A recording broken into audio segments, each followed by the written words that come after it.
أما الذين ابتعدوا عن المساجد وابتعدوا عن كتاب الله عز وجل فوالله إنهم يشعرون بضيقة عظيمة، لأن الله عز وجل يقول: ومن أعرض عن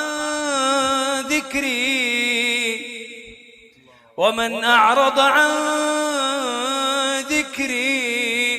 فإن له معيشة ضنكا ونحشره يوم القيامة أعمى قال رب لم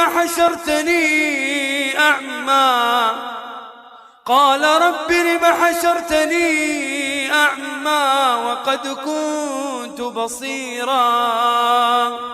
قال كذلك أتتك آياتنا فنسيتها وكذلك اليوم تنسى.